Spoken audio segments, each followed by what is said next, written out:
Welcome back to Voices in My Head. As always, I am your host, Rick Lee James, and I'm so grateful for all of you who are here listening today.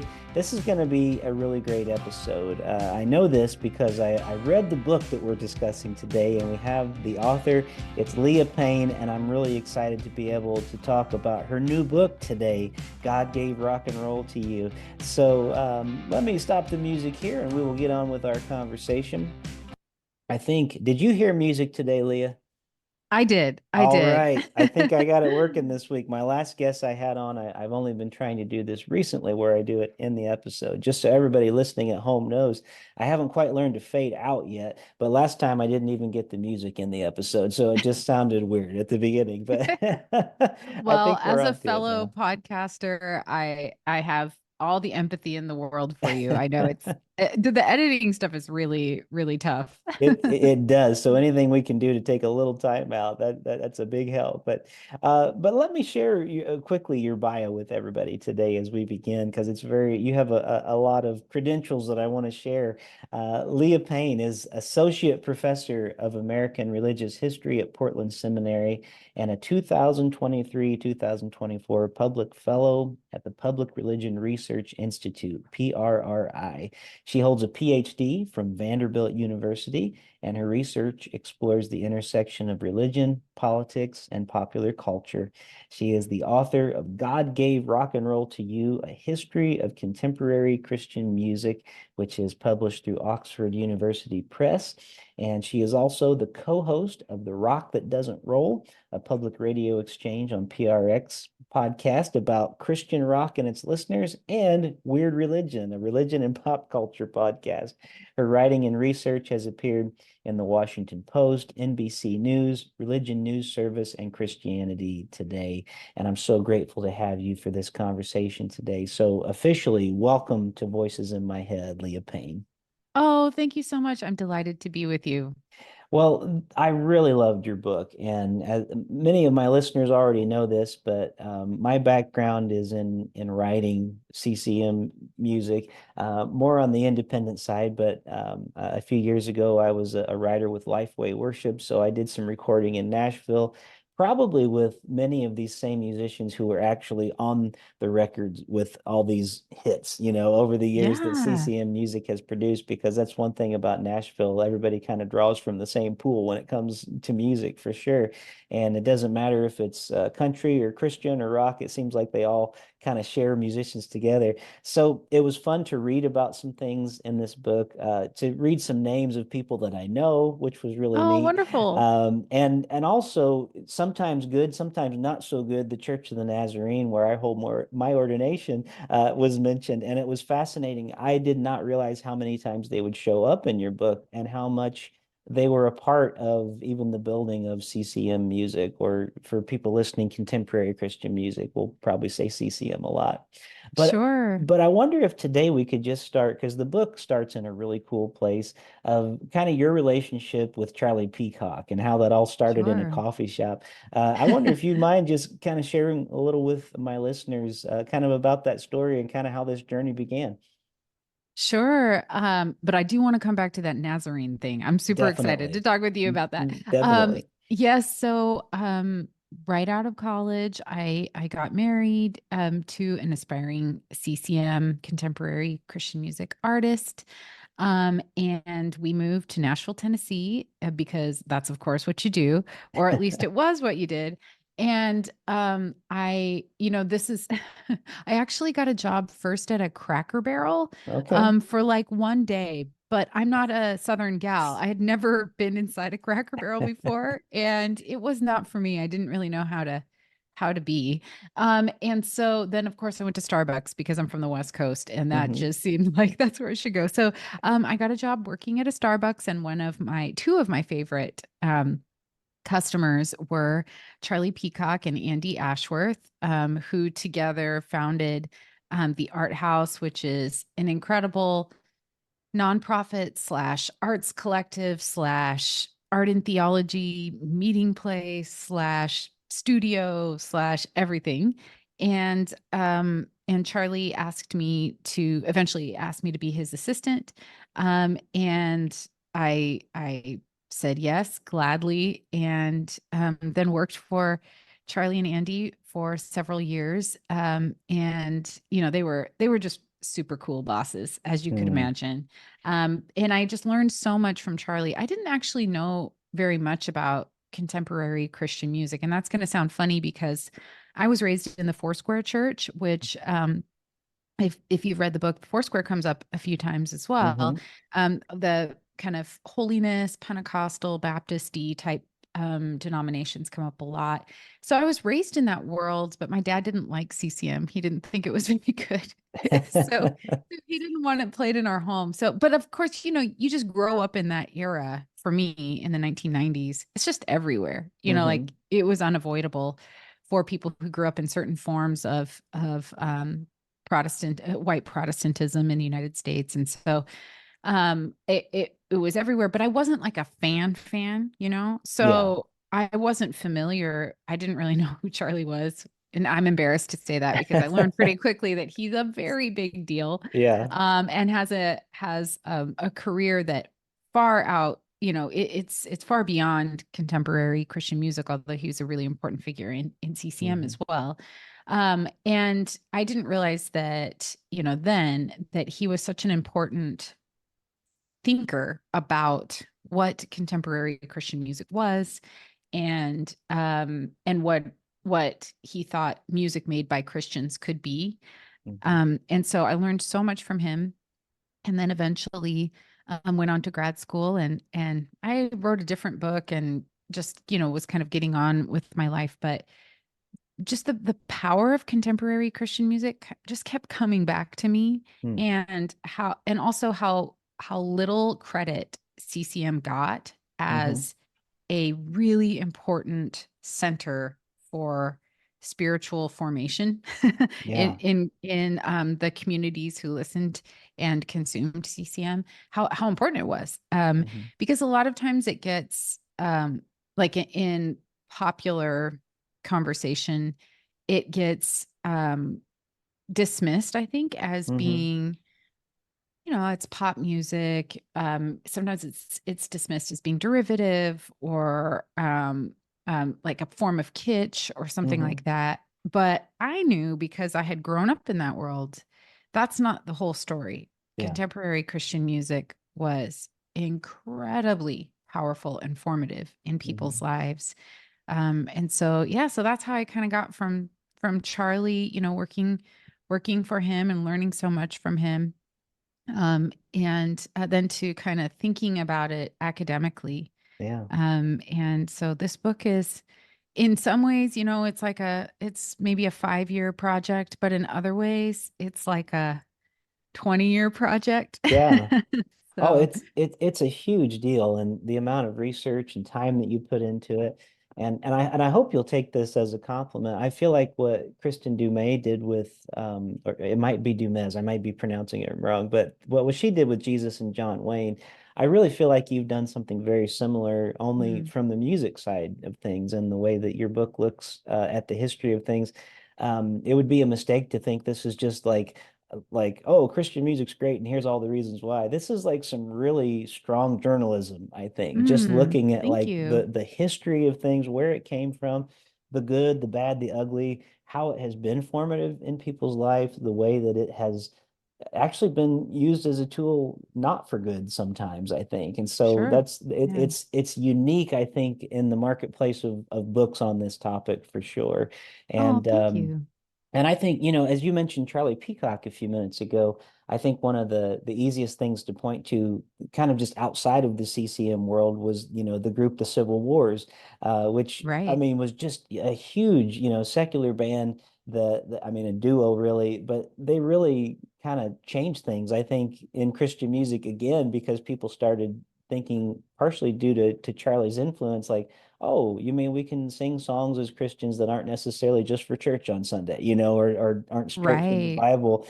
Like we can actually be the creative people God made us to be, and not, every word doesn't have to be dripping with a scripture passage. You're And right. so it Right. was, yeah, so you're right. He's just revolutionary in the way that he did things. But okay, well, let's go to the topic I know you wanted to talk about, because it's not very long into the book at all.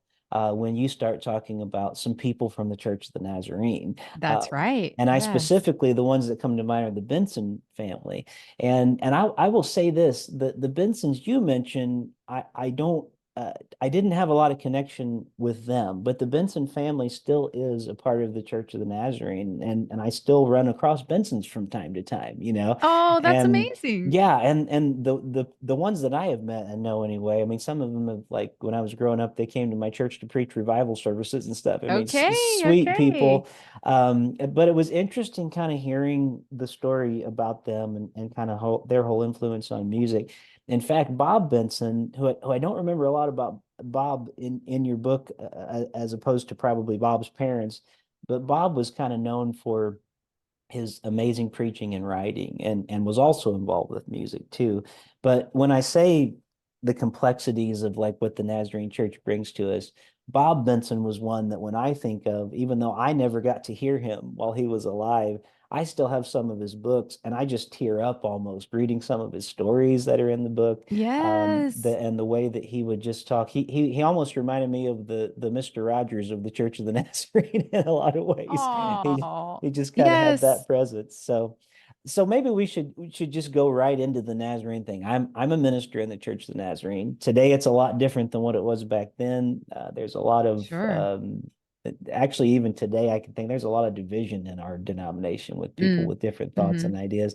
Mm. But tell us a little bit about how the Church of the Nazarene and the Benson family specifically, how they play a huge role in making Christian music in the contemporary fashion a thing. Sure. One of the things first, I always feel very it's a compliment to be compared to Kristen Kobus Dumais. Um, and I think, she and I and many other scholars are trying to explore the kind of cultural history Hmm. of groups that we call evangelical. And Hmm. so one of the things that I'm the question of this book is what do you learn about evangelicals through the music? Mm. And the music is really important, not just because it's a historically important part of Christian worship. Of course, it's like all the way back to the Bible. But it's important because it's one of the most powerful and in a mass media age, one of the most profitable Mm. forms of Christian formation for evangelicals.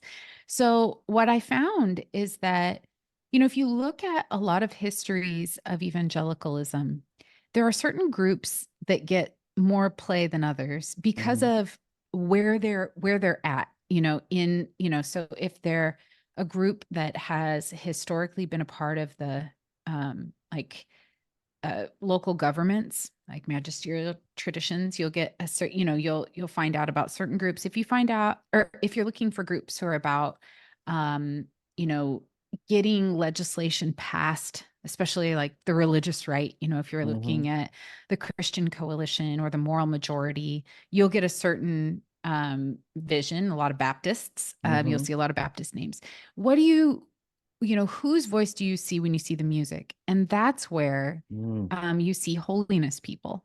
Mm. Holiness people generally, and for if your listeners aren't familiar, Nazarenes are part of a larger group, holiness, Wesleyan holiness movement that Hmm. we call it. And the Wesleyans were um, very good at putting on revivals. They were Hmm. really, really the revival meeting where there's emotive preaching, a moment called an altar call, which is where the preacher will give an invitation to people to commit their lives to God in some way. Usually the kind of initial one would be for salvation, but then Hmm. holiness people add sanctification. So holiness, A you get up. second work, yes. Absolutely. And some, depending, I mean, a lot of Nazarenes believe in entire sanctification. So you're made Hmm. like entirely perfect. So that moment is a huge deal in holiness movements, not just holiness people. Pentecostals are really into it too, and they add things Hmm. like tongues. But that moment is so big, and music is very key, because you're a Nazarene, right? Like Hmm. you don't give an altar call in silence. Nobody does that, right? You got to have music. Music is Yeah. the thing that really moves you. So the book starts with two people, John and Eva Green Benson, who were just kind of regular people. John was in insurance. Eva played piano, very talented musician. Both of them were really talented. And they went to an open air meeting, a tent revival meeting in an abandoned lot in Nashville in the late 19th century. And they heard this hellfire and brimstone type sermon from a guy, a really radical holiness preacher. And at that time, the Nazarene church didn't exist. The Hmm. Bensons were instrumental in creating, they were kind of co-creators Hmm. of the Nazarene church. And it was based in large part on their life-changing experience during this revival meeting. And so they responded in it was such a radical experience. They wanted to respond, and they did it through creating a publishing company. And initially, the publishing included pamphlets and tracts and newsletters and things like that, and songbooks. And pretty quickly, songbooks became the core of the print publishing business. And eventually, by the way, at that time it was called the Pentecostal Church of the Nazarene when Right. they Yeah. they Exactly. dropped Pentecostal when Pentecostal became associated with tongue speaking and Right. kind of the real wild meetings that Pentecostals had. I grew up Pentecostal, by the way, so I'm Okay. not saying that I'm Okay. not saying that in any kind of derogatory way, but so these two people, um, I would guess that they had absolutely no idea that they were creating the foundation for what would become an almost $1 billion industry. They Hmm. were trying to respond to the work of God in their Hmm. lives. And they did it. I think they intuited rightly. And this is where holiness people, I think we're due for in scholar circles. I think we're due for a kind of renaissance Hmm. in exploring the influence of holiness people because they emphasized things like codes of behavior and physical manifestations of the work of God and songs. Sometimes we miss their contribution Yeah. to Christianity because we live in a sort of Protestantized world where we favor the written word a little bit more. So Hmm. if you favor, sermons and books and stuff, you might miss people like the Bensons Yeah. because they're not writing theological tomes. What are they doing? They're writing songs about the second coming. And Yeah. if you know anything about like where kind of general garden varieties quote unquote evangelicalism is today, I Hmm. think you can see their influence in really profound ways. But if you're not looking at the music, you might miss it. Yeah. No, that's good. And I'm glad you made that point because even like the guiding question of your book is about what we can learn from the development of evangelicalism through CCM. And you're right. So often we think about the people who wrote things down. And I even had a church history professor in Nashville. I went to Trevecca in Nashville. And Oh, wonderful. Okay. yeah, he used to always say to us, the people who change the world are the ones who learn to write. And they put it down in books. And that's true. However, I always try to remind people who preach. I don't usually preach. I'm always the one leading the music that people don't leave humming the sermon. They leave with kind of the song in their heart. 1,000%. And there are so many instances in the book where, I mean, it's sort of implicit, but I'll just make it explicit here, where there are people who are trying to harness the music and make it subservient to like the preached word, Hmm. and it does not work. So Yeah. one of the instances that you and I are both, we were probably both of age at this time, but I talk about the rise of passion, Oh yeah. and the kind of neo-reformed musical efforts of John Piper. And Piper, who, if you're not familiar with him, is very famous for being involved in the kind of new Calvinist movement. And if you're Hmm. going to do like two groups that repeatedly don't get along. I think you'd have to do the Calvinists and like the Wesleyan holiness. So Piper was really influenced by the charismatic movements on the West Coast, but he did not like those, loosey goosey, like Jesus is my boyfriend Yeah. lyrics that honestly people from the Wesleyan tradition tend to appreciate, myself Hmm. included. I consider myself a part of the like very deeply influenced Hmm. by Wesleyan ideas. And Wesleyan people like their hearts strangely warmed by Yeah. thinking about Jesus. Yeah. And so, but Piper, really wanted to emphasize things like the sovereignty of God, the bigness of God, and would worked really hard to, he recognized the power of the music, like how it was just like really able to move people, but had really specific ideas about how that should be handled. But the problem is that there were all of these charismatics that kept kind of sneaking in with their Uh-huh. charismatic, messages that were very mystical and very, I mean, I'm pretty familiar with a lot of, discourse around Nazarene identity.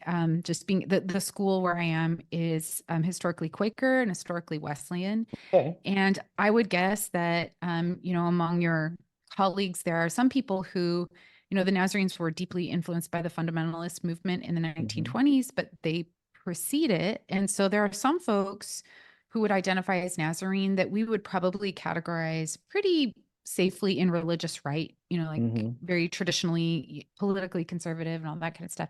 And then there are others who would maybe be more like the historic Wesleyan tradition, Hmm. interested in things like social holiness, Yeah. interested in kind of the tradition has origins in like with really deeply concerned with public life and supportive of things like the temperance movement Hmm. and prohibition because of the social ills of Hmm. alcohol at that time in the late 19th, early 20th century. So, I mean, I would guess that you feel those strands Hmm. around you in the Nazarene tradition, and I think that if you look at a lot of the music, you can see those tensions play out as well. There's Yeah. there's these the music is not just important because of what it does in liturgy, although that's very important. Hmm. But contemporary Christian music, most of it was made to be an alternative form of popular culture. Hmm. And that made it really about parenting. Yeah. And it was about how are we going to raise kids who will honor God and live in a way that we think is for the good of the kingdom of God and the country. Yeah. And that's where it gets like really high stakes. Yeah. Did you experience it? Like, were you a CCM fan as a kid?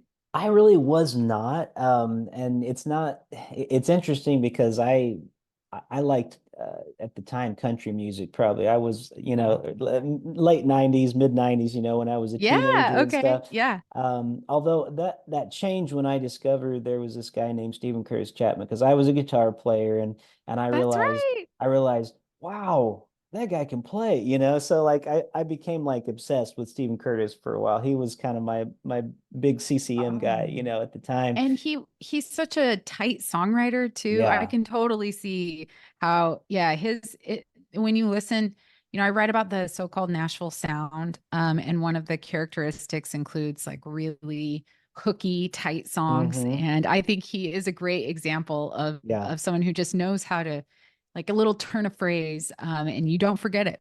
Hmm. Yeah, and I think he just had his 50th number one like radio song at this point. And That so is he's been crazy. doing it for so long. But for me Yeah. it was like the heart that he had that I could feel coming from lyrics, which at the time I didn't know of too many people quite like him that I felt like, oh, well, there's real depth here, but man, he's a great musician and I'd really like to Hmm. aspire to be like that. So yeah, I definitely experienced it. And you mentioned something about, like kind of the country being entwined, parenting being entwined, all that stuff. Oh If yeah. you don't mind, Hmm. there's a little section I want to read from your book real quick because Sure, of course. because music again, it covers all these things. But you say, I don't know what page it is because I have the Kindle version in front of me, but No problem. it says one way to win the admiration of the nation was to glorify it. And Southern gospel quartets sang patriotic standards like "My Country, 'Tis of Thee" and the Star Spangled Banner, as well as traditional church hymns. Because Southern gospel seamlessly combined patriotism, traditional white Southern musical styles, cultural tastes, and political orientations, it was an ideal vehicle for promoting a form of American civil religion that was soaked in white Southern traditionalism. That is completely my experience growing up. And I Wow. mean, just totally, it was to where as today I feel like it's blasphemous to be pledging allegiance in the church because like, oh wow, this is the house of God, and like we can look in scripture where people literally laid down their lives so that wouldn't happen, in different stories. And yet you're right, the way it was all combined. Also, speaking of the Church of the Nazarene, somebody like James Dobson, who Yes. was Yes. very much Church of the Nazarene guy. That he was always one that like got pointed out, like, oh, he's one of ours. Whenever we talk about things, especially as it related to parenting. You And know, oh, go ahead. I'm sorry. no, no, go ahead, please. Well, I was going to say what's interesting. I'm so glad you brought him up because and it's interesting to me to hear your perspective, like growing up as a Nazarene, Hmm. because a lot of times I think Dobson is branded as kind of generically evangelical, Mm. but he does not make sense if you don't know about the Nazarenes, Yeah. right? Like, because I write in the book how and I'm not the first person who's noticed, what he does with psychology. There's a great book, Sarah Mosliner has a great book about that. But one of the things he does is he secularizes holiness codes, Hmm. essentially, like the ideal way of raising your child and the level of attention that you're supposed to pay to your child, which is like, in my experience, I'm a parent, it's an overwhelming Yeah. like task that Focus on the Family and the Dobson organization sets out for people. And I think it makes a lot more sense if you think about he is one or two, he's one generation removed from those really radical holiness people who were Hmm. like, we're not going to go to movies, don't even think about dancing, Yeah. social dancing, or, so I think like he makes the most sense to me Yeah. as a Nazarene guy. Like it's like, Yeah. oh, because if you think about it, I mean, one thing, a lot of people are I feel like holiness people are not well understood just generally. Hmm. One of the things that I always try to remind people is, like these kinds of holiness codes in their original forms are not about oppression or legalism or Hmm. anything like that. They're about the sanctifying power of the Holy Spirit. So Hmm. like the Spirit is moving in you and doing this in you, and you demonstrate the work of the Spirit through really radical holy acts. Hmm. And that is not how they're often seen. Yeah. Like it's often seen, and of course the meaning of those codes change over time. So they obviously there are communities where they are quite legalistic Yeah. and that, but I think you got to keep in mind like those revival meetings, like Hmm. what's God doing in your life and how exciting it is to experience the presence of God, and you want to respond. Yeah. So anyway. Yeah. Well, it was just interesting too because I mean all of that is I don't know how many times I could hear on the radio growing up because Dobson would have a radio show. So you Oh, might right. hear Yeah. you might hear one of the CCM artists, like on that show. But you're right. As one who's I'm in grad school right now, and I had a psychology class last semester, and they would very much, like Dobson is not a good one to listen to for psychology. Like he's not the Yeah. like if you think you're probably a Nazarene if you think or somebody in the CCM tradition if you think he's good at that type of thing. Matter of fact, let me tell you, go the opposite way from Dobson because he basically is teaching you to abuse your children, and it's crazy, some of the things that we have, but a lot of that comes out of again, like you talked about. I love how you spoke about the holiness code. Some of it where it starts with a good heart can sometimes become very strict authoritarian things. And it's interesting to see the way that plays out in music, even the passage that I just read, where church starts kind of forming into this sort of national identity where Right. America is the kingdom of God. And then we'll see it. And you go on throughout the book, there's so much to talk about. And it's really more towards the end of the book where we kind of get into our present situation where we're still getting into trouble with that. Kind of sorry, my dog might start barking in a second. I Oh, just saw don't my dog worry. run That's across totally there. fine. No worries But at all. it's fascinating because music is such an emotional thing that we have. Hmm. And the funny thing about growing up Nazarene is we were always taught to be fearful of our emotions, which is it's interesting because services could get so emotional and yet you were always challenged to. I often was discouraged about listening, like don't listen to contemporary Christian music because it's too emotional and you don't want to get your emotions involved, Yes. forgetting too that, well, we're humans, made in the image of God. We do have emotions, it's not like you It's can really get away. I'm But glad you brought that up because yeah. a lot of the stuff, I mean, now you know because you've read the book, but a lot of the stuff that I talk about is how even contemporary Christian music had a pretty specific emotional range. Mm-hmm. Like the some of the more fringe music explored more extreme forms of human emotion that I think Mm-hmm. both you and I would agree are just a part of the human experience and totally Yeah. fine. Present in the Psalms, like they're Mm-hmm. not outside of the Christian tradition by any means, but the like a lot of the sound of contemporary Christian music was to use a radio slogan, positive and encouraging. Mm-hmm. So not meant to have really high highs or low lows, Yeah. just kind of stay in this, like pretty mellow lane. And a lot of young people, because being a teen, being an adolescent is such an all over the place experience for most people, and Mm-hmm. hormones are just going crazy and you're all over the place. And so for a lot of teens, it felt they chafed, with those boundaries, in part because they weren't able to find music that reflected just the really turbulent time of Mm-hmm. being an adolescent. Although there were some, especially in the 1990s. I talk about some indie West Coast labels that really it had music that of many varieties that was able to kind of tap into those really like intense emotions Mm-hmm. that you can kind of feel. But I think it's interesting. I think you're right that a lot of um, forms of evangelicalism were leery because they felt that the emotions were supposed to be subservient Mm-hmm. to a godly intellect. I grew up in a tradition that was like emotions all the live long day. Yeah. That's a whole other story. Emotivism forever. I got Absolutely. it. Yep. Yep. Well, I think this conversation is very interesting too, because to me, music without emotion is dull as can be. And sometimes, you mentioned Piper, and I've been a guest at the like the Sing conference with the Oh, right. Okay. and so I've got to spend a lot of time, backstage with a lot of these artists and the people who are speaking at the events and stuff.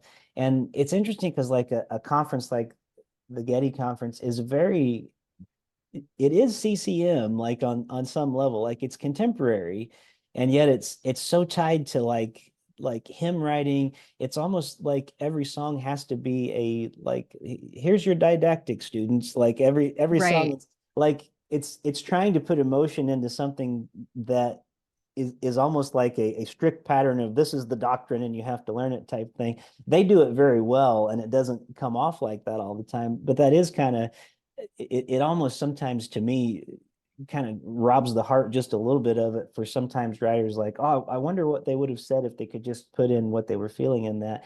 And yet it's you contrast that with the emotivism of our day where it just seems like there is no layer underneath for anything to stand on, because it's all just kind of what I feel and what I want in the moment. And this week we were actually reading Augustine for one of my classes, and Oh, wow. Augustine was like almost leery of Christians of his day even going to the theater to watch a play. And he was especially leery of them being actors, because, well, if you start acting like Right. someone that could get in your heart and could become who you are. So you need to stray away from that, and it needs to be up here in your head and not your heart. So this battle is just like eternal when we talk about this this So head true. heart battle. And somehow I think sometimes to me the best like Christian music is the kind that can intersect with both. I think of someone like Andrew Peterson who has such, I mean, is he worthy? I mean, is there a more perfect song in the world than that one, Oh. of one that like gets to the heart of humanity, what we go through, the highs and the lows, but is actually so strong and built on such like powerful doctrine of scripture. And so to me, he's sort of like what we aspire to as, like writers in CCM type music. So I don't remember where I was going with all that. Sorry. Oh no. Well, I mean, I one thing that you said that stood out to me was I mean, among many things, but one is the restrictions of the form of Yeah. the music. So something that I mentioned in the book is that there are if you look at who actually produced contemporary Christian music, the vast majority are either holiness, Baptist, Pentecostal, or charismatic. And charismatics would be the kind of cousin slash sibling tradition to Yeah. Pentecostals. And they're all very closely related. And most of them come from the American South and the West Coast, although there's always exceptions. But Mm-hmm. you see like a fairly consistent community, a couple of communities. They're kind of they're trading songs back and forth with each other. And if you think of the format of radio, it lets you know like how the form itself can kind of be a theological determinant. So Mm-hmm. if you have certain Baptist, holiness, or Pentecostal or charismatic ideas, and you want to get them out in 4 minutes, you only have 4 minutes. Mm-hmm. It actually makes you have to change some things around a little bit. So you might spend less time on the suffering and the sorrow because you want to make sure and you get to the resurrection, Yeah. So there's a lot of songs like a common critique from theologically minded people is that contemporary Christian music is too happy. Like Mm. it doesn't really give enough time to the sorrowful voice or lamenting voice or Mm-hmm. like even like rage and anger that you find in the Psalms, for example, kind of Yeah. the biblical standard of songs and poetry and stuff. And to say nothing of like lamentations. Mm. But anyway, but you can see sort of how the form plays a role. And when I think about when you were talking about the kind of didactic hymns, um, traditionally those work pretty well because you can have, if you've done, I'd guess you've done hymn sings. Mm-hmm. You can do 8 verses. You can get a Yeah. lot in eight Yeah. verses. But you're not going to get that song on the radio Yeah. now, Yeah. so just the way people consume music kind of puts restrictions around it.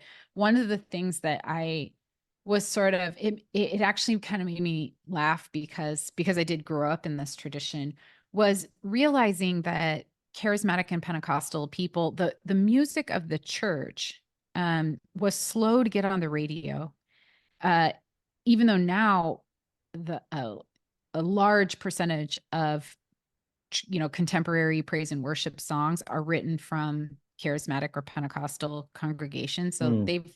they won those worship wars. But one of the things that kept them off the radio and kind of kept them off the radar from a lot of non-charismatic or Pentecostal churches is the fact that they didn't like short songs. Right. I was gonna You say get it's hard to put a 12-minute song on a it's radio totally, format, isn't yes. And I it? talked to radio promoters who were like, oh gosh, we really liked Hillsong, but the problem was they'd send us these 9-minute songs and we're like, we can't get that on the radio. So people like David Crowder um, oftentimes would adapt those types of songs, being coming from Baptist networks, Mm-hmm. adapt those songs to a respectable 4 minutes. And they were huge hits. Yeah. But it took a long time for the charismatics to get on the radio because they're like, no, never mind. It's a 26-minute song or whatever. That's funny. Yeah. Well, and I he's not really in your book that I remember, but somebody like Sufjan Stevens, who is, Right. Yeah. like just totally doesn't care about radio anymore. And as far as we know, at least claims Christianity, is sort of where he lands. But his music, I mean, he does truly have like the longest songs you can imagine, and yet became so popular and had such a Oh, following, yeah. both Yeah. in and outside of the Christian world. So it's kind of interesting to me. One thing that I think your book kind of highlights throughout is when CCM music does really well, it's usually because it has found a way. Someone like Charlie Peacock, for instance, where we started our conversation today, they kind of are the rock that makes the pond ripple. Mm, And then a lot of CCM artists will try to replicate that. And pop music does this too. And instead of being the rock that causes the ripple, they're just trying to be ripples that look like the original splash, that came in, which I think is a big argument of a lot of contemporary Christian music is, oh, it's just trying to sound like this or it's trying to sound like that. But in its defense, as someone who writes and sings music too, we're always kind of formed by the thing that's around us too. Like we kind of, if a Christian song starts sounding like that song on the radio, we might also consider this other side of it. It's like, wow, my relationship to God really means a lot to me. And I also like this band who I happen to sound like sometimes because I just love that band, And sure. it's not always the cash grab people think it is. So, some of it is because a business is a business, when it comes down to it. But there is something about people who are writing music who they've been so inspired by the love of God in their life. And the kind of music they play just might happen to sound like another artist. And Yeah. so Yeah. to Go kind of ahead. give some grace for that too, I guess, is in the midst of it. Because I think you write about that as well.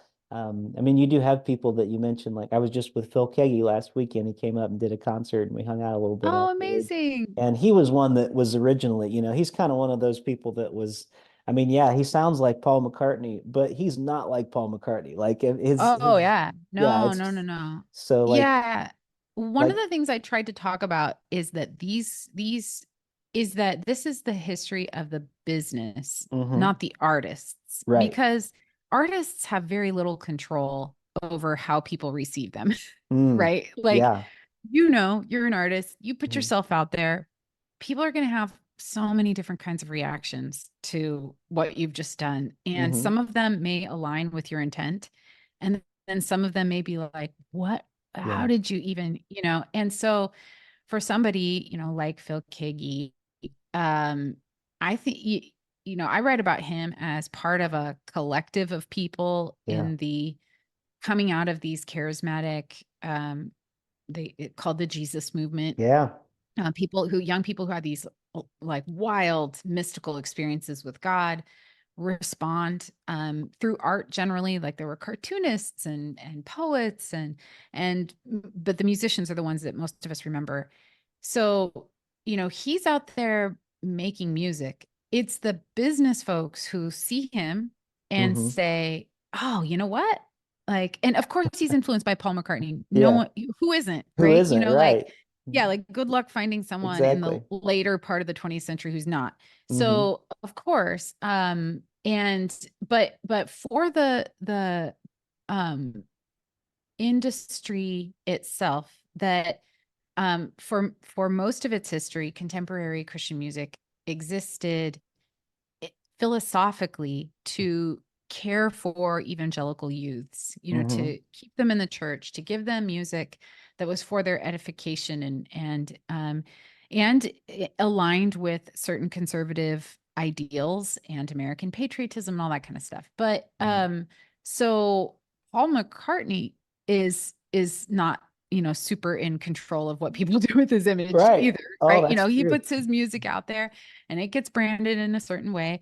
And so, but you can see that if say you're a youth pastor or a Christian mom, because the core customers of contemporary Christian music, the people who were buying a lot of the records, or at least the marketing people, understood their audience to be Christian moms, Mm-hmm. who get known as eventually by an aggregate name, Becky's. Becky.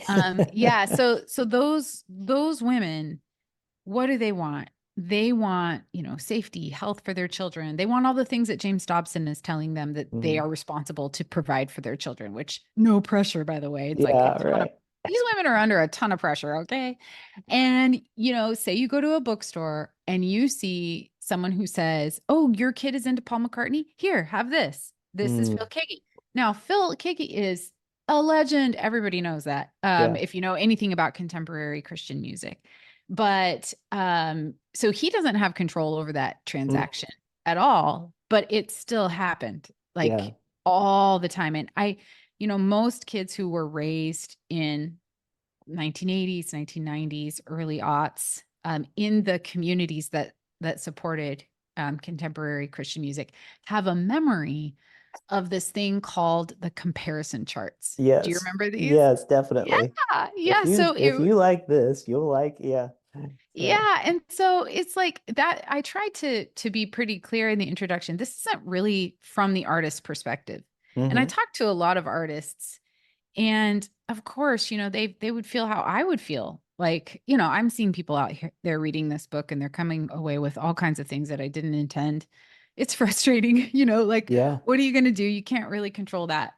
So, from their perspective, I would be frustrated if I were Yeah. them because they didn't necessarily several people that I quote in the book, their image and their music gets used to support social agendas that they're not actually on board with. Yeah. And so so to me, what's interesting is how that business functions and what it's supposed to do for evangelical communities, Yeah. not really whether or not Phil Kagi is himself. Yeah. And it's not about whether or not he sounds like him. It's whether or not Christian bookstores and their core customers, Becky's, thought that. Yeah, yeah. It's fascinating to me, the whole, and you're right, the finding out more of the business side.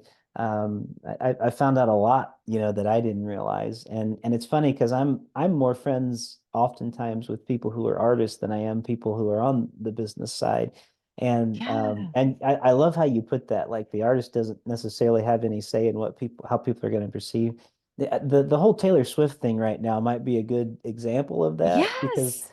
I just asked on a social media post this morning. I said, "Okay, I give up. Why is everybody mad at her? On on this one side, it doesn't seem like she's said anything much. She's just making her music and she shows up at a ball game, Oh, and totally. Totally. so that's a good example of like yeah, it's not going to even matter. I mean, she could come out today and say something completely opposite of what the image is or whatever, and it wouldn't matter, just because what we say is not nearly as important as the sort of the public image that everybody has in their brains. Oh, totally. Um, Have you seen uh, do you know about Star Wars? I would guess you know about Star Wars. a little bit, yeah. Okay, okay. So there's a movie and it's not safe for the whole family language wise.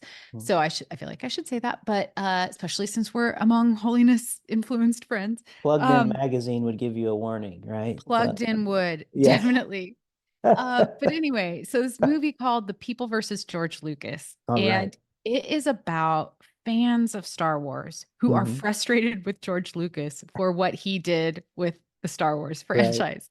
And what you realize, I mean, it's hilarious. There's so many, but there's a lot of cussing. But anyway, but one of the things that you realize is that at some point, Star Wars does not really belong to George Lucas. Yeah. It's like public property. And I think with people like, especially the bigger stars, and people like Amy Grant, Mm, she is out there by all accounts.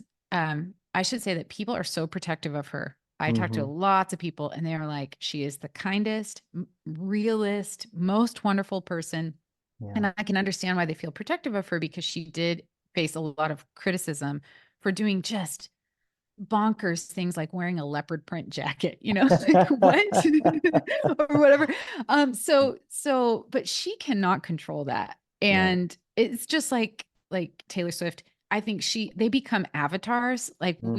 we put whatever our expectations are for, in the case of Amy Grant, for evangelical women, whatever, we just put that conversation on them. Yeah. And they're, I actually came away from this empathizing with people like her, and that is probably not surprising, but also empathizing with the task of evangelical parenting in the late Mm, 20th century, because people like Dobson and Gothard and just lots of other advicey type parent gurus in the evangelical space, they presented such an intense vision of the task of yeah. parenting. And I mean, I'm a parent, like that would stress me out. So Yeah. I actually came away with a lot of empathy for the parents. It's easy. There's a lot of conversation about to be had about the potentially negative effects of those choices Mhm. on the children, and I'm familiar with that, and lived a lot of it. Yeah. So but to me I was like, well, what would I do if everyone was telling me, you know this is super high stakes, if your kid listens to Prince, they're like going to hell. Yeah. you know I Yeah. think I'd be scared. I think I'd try and find a not anywhere near the incredibleness of Prince alternative, for my kid. I think that part, that's an open question. How do you pass the faith down Yeah. generation to generation? It did Mhm. not get solved in contemporary Christian music. And it's like the task of every generation of Christians to Yeah. take up. Well, and one thing that's amazing about your book, by the way, is I want to point everybody back to, I can't believe we've almost been talking an hour. I'm really I loving our conversation, but if you have just a few more minutes, know. I just it deals with so much, and the way that the music gets branded, and then not only for like church purposes, but then it gets into the way that it gets kind of taken over and married to, and a lot of this is due to some of the publishers and people who own the magazines and the people who own the radio stations, and it goes to like really extreme far right kind of right Yeah. wing news Hmm. media outlets and stuff, so much to the point that a lot of people have trouble distinguishing one from the other at times, so you'll Hmm. have Christian radio stations that play Fox News exclusively, like as their, here's a news Right. update and here comes this whatever, and it's just all right wing talking points, and it doesn't necessarily sound a lot like the kingdom of God, but it sounds very much like whatever right wing talking points going on at the time. So your book is very interesting, kind of in the way that it kind of ends up and following this whole history of music, and again, for good or for ill, there are tools that it can be used in good ways and very difficult ways, to reconcile as well. Hmm. And sometimes it's as you talked about, getting to know a lot of the artists too. A lot of them, their hearts are breaking, to see Right. the music industry go the way it has. And they're asking the same questions and shaking their head just as much as anybody else. Like, what in the world is happening in this world? Some don't have a place to play their music anymore. It almost feels like, because unless you're willing to compromise who you feel like you are, not just as an artist, but even as a Christian, sometimes you can't make Christian music, which is it's a very difficult place to be. But the ones who can, I think is it Sean Foy? It looks like Fuqua or something, but is it, I Boy, think yes. Foy, Uh-huh. who is not, I couldn't tell you anything he's ever written. I'm not sure if he even writes songs or whatever, but he holds these huge, they're basically just right-wing political rallies, with Hmm. all driven by CCM and things like that. In kind of our time closing today, would you mind talking just a little bit about kind of kind of where a lot of it sits today, where it's kind of intertwined in places that I feel like can be just as hazardous to the soul as we would say. It's almost like the things that our parents were worried about secular things doing to us in the 80s is almost some of the things that Christianity has combined itself with today, Oof. in many ways. And I think, and I'm not trying to like point fingers at people, but it's just one of those platforms. It's like, yeah, we have trouble seeing it, but it's kind of that thing that our parents were scared of that's now is completely embraced by uh, one part of the church anyway. But I, I don't- Yeah. Wow. Okay. There's so much there. yeah, I I'll mean, that's not a respond and very, then very well uh, asked question. I'm no, sorry, no, but no. I know. I um, just, it was a really uh jumping off point, and my brain's going a bunch of different directions. So I'll pick a lane. I think One thing that you said really stood out to me because it made me think of the very first part of our conversation talking about holiness people. Mm-hmm. And I think you're totally right. And you're not alone in the kind of dismay that many people who were raised with the moral codes of the 1980s and 1990s, even if they don't even subscribe to them now, Mm-hmm. but the dismay they feel watching their parents' generation make a what feels like an about face when it Mm-hmm. comes to just moral codes, like Mm-hmm. don't sleep with someone who's not your spouse or something, Yeah. something like that. So in the person, and Donald Trump is the person who gets held up, but I think just the idea that that community would do that, I think, I am not the only one. People like Anthea Butler and Gerardo Marti and Kristen Kobus Dumais have done a great job of coming at different historical lenses for showing how it's actually not that surprising if you look at Mm-hmm. other priorities in Mm-hmm. like evangelical communities. And I think if you look at it through the lens of music, the ascent of a certain kind of charismatic Christian, predominantly white but not exclusively, figures like Sean Foyt make a certain kind of sense because he combines the right wing political activism with the charismatic world that had been brewing for some time. I write about how Amy Grant and Michael W. Smith were involved in a really charismatic church in Nashville. So that's Mm-hmm. well in the DNA. And people like Carmen kind of presented this really dramatic Pentecostalized world. Mm-hmm. So you can see that stuff percolating, but Foyt kind of puts those things together, and the fact that he has an audience tells you how much the nature of what we call evangelicalism has changed. The Mm-hmm. fact that he can have these like kind of prophecy healing type um services, he's been on the Reawaken tour, which is sort of like a revival meeting meets swap meet meets magic show meets conspiracy convention meets MAGA festival meets a lot of other things. Some of a Trump or two has appeared on it, and Michael Mm-hmm. Flynn. And anyway, the fact that that is uh, not the fringe anymore Mm-hmm. in the activities of the religious right lets us know, oh, this is maybe not the same thing. Like what Jerry Falwell was doing, what Pat Robertson even was doing. This is like the people who are engaged in this are have been in many ways transformed, and they're worshiping in ways that they haven't done before. They're engaging politically in ways that they haven't before. Like, how often did you hear Jerry Falwell Sr. talk about like spiritual warfare and like discerning Mm-hmm. the times, like that was not, I mean, how often did you see a shofar being blown at a Billy Graham crusade? I Yeah. challenge anyone to find it. Probably somebody will. They'll probably be like, I'm gonna find it. But those are things that charismatics do, Mm-hmm. like and you saw that at the US Capitol during Mm-hmm. the insurrection attempt. So I think people like Foyt show us that. But I do want to end, if I could, on a note of what I hope is hope, Mm-hmm. which is to say that the market of contemporary Christian music has, I think, become diminished as the institutions within evangelicalism have changed. Many of them are Mm-hmm. in decline, and some of them have just so fundamentally changed. And then the internet and streaming technology really displaced a lot of the culture.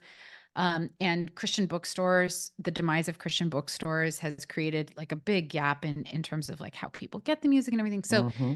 quote unquote contemporary Christian music does not exist in the same way that it did in the heyday, like the late 1990s, early aughts. But that does not mean that there are no Christians out there making good art.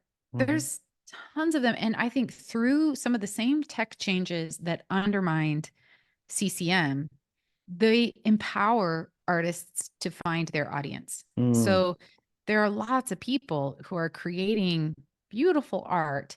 They are not captured in Christian radio playlists maybe, Mm-hmm. but they're out there, and through the magic of technology, through Spotify, through YouTube, they have like robust audiences who are really engaged Yeah. with what they do. So, I mean, it on the one hand, there's things have changed quite radically, Mm-hmm. but on the other hand, there are still people out there.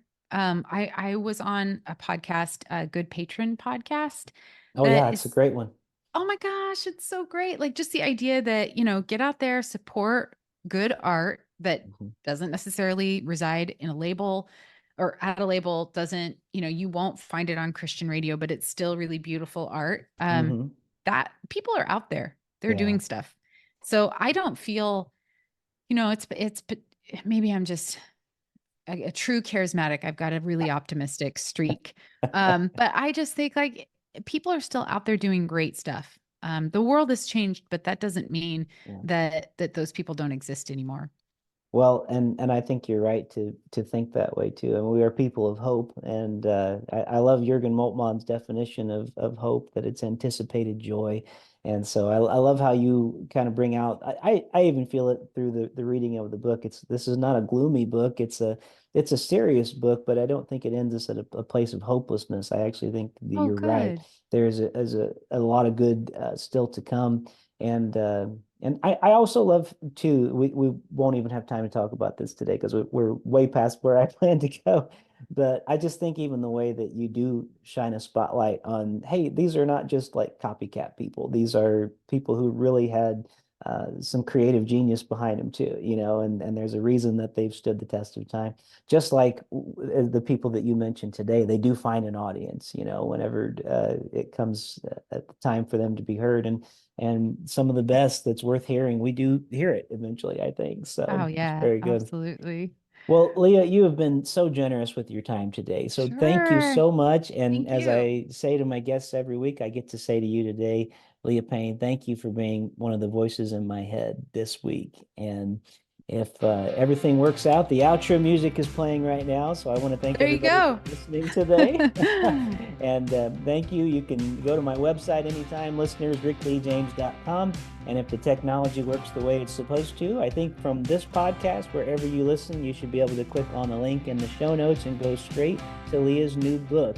And it's a really great one. I hope that everybody will check it out. I really enjoyed it. The book is called God Gave Rock and Roll to You. And I'm very grateful for your time today, Leah. Thank you so much for being here. Thank you so much.